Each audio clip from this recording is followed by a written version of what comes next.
Hello there, welcome to Fully Painted. My name is Dr. Zephy and today I'm gonna show you how I painted 20 Saurus warriors in 20 hours. I painted these guys fast, but I also painted them well. At least I think I did. Anyways, let me show you how I cut my corners. So grab your brushes, we're going to the lab.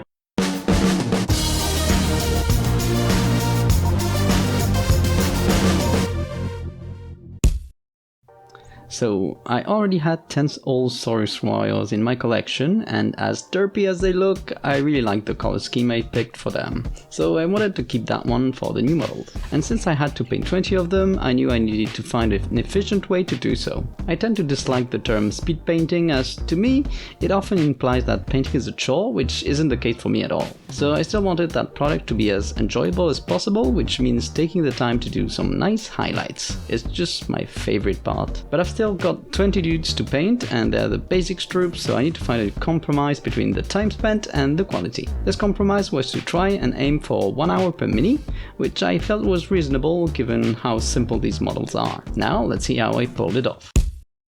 So I start these miniatures the same way I start all my Seraphon, and that is by painting the white skin. And there's our first cut corner. I do it in the priming step. I take 2 rattle cans to do a zenithal for the skin. I use a blue can I got at a nearby brick and mortar store, and then I did a spray from above with grey cere. I didn't use the airbrush here because it would take too much time to just give me a slightly smoother gradient on basic troops. And now it's time for some actual painting. And given the look of these guys, you bet I'm gonna use a lot of contrast paints for the first layers. I reused the technique I tried on my chameleon skinks by applying a first layer of dark blue contrast paint, which honestly I should have made a bit even darker. Then comes a heavy dry brush and even overbrush of off-white over this layer. I mostly aim this at the parts of the minis that are facing the light, which are the shoulders, the heads and the tails. This all acts as an interesting pre-shade for the neck contrast layer because it gives me some edge highlight and some cool textures due to my rough brush strokes. Then I apply the actual colors I want. A nice turquoise for the scales close to the spine.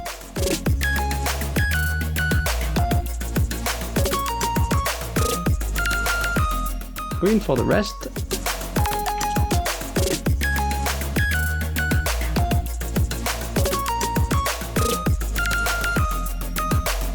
And black for the actual spine.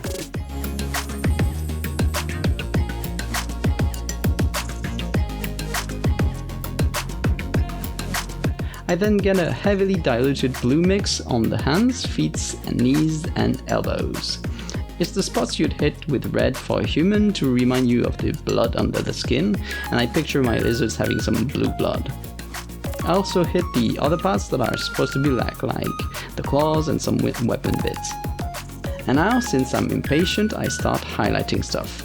If I was doing this again, I would probably base coat everything first. I think in my mind, finishing the scales would probably make the model 80% done, which would be motivating. Anyways, I start with the first grey highlight on all the black bits, because I want an in-between highlight on these parts before my next step. Notice I place these highlights only on top-facing surfaces. And now for the second magic trick. I highlight everything with the very same color, an off-white. The important part here is that I thin this paint down so that when I apply it, it appears like I just mixed the off-white with the color underneath.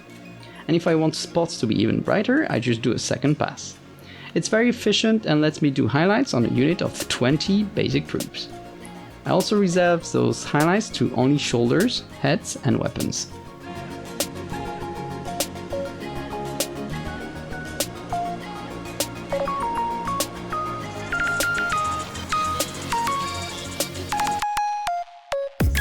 And with that step completed, here's how they look 6 hours in.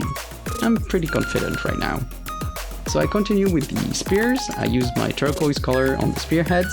I highlight them with my diluted off-white, focusing on the edges and on having one big highlight area which gives off a sort of magical weapon vibe. And now for the third corner cutting trick. I do what I should have done before doing any highlights. I base coat everything else with contrast paints. And I can get away with not highlighting these bits since I've spent my time on the most important bits.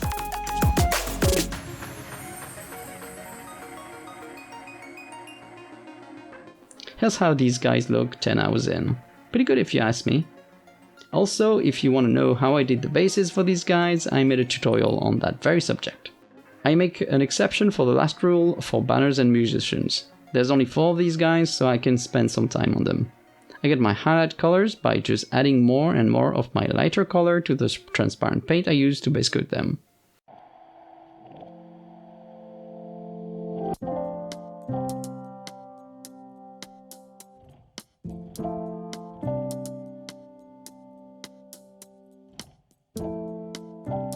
The turquoise gets an off-white and the purple gets a pink.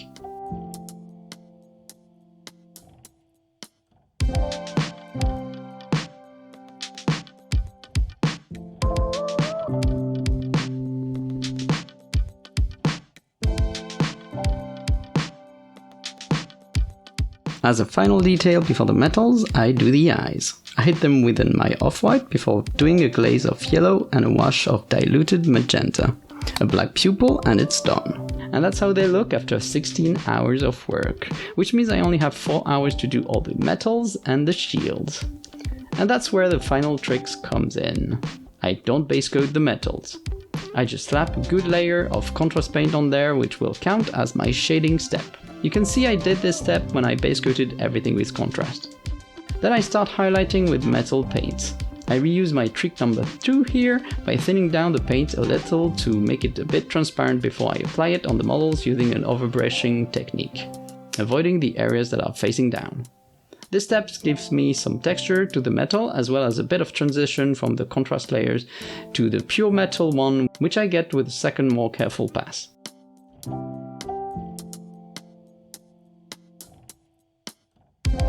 I keep this on the areas that are facing up since that's where the sun is. I don't do any further highlights here as these are basic troops and this looks good enough to me.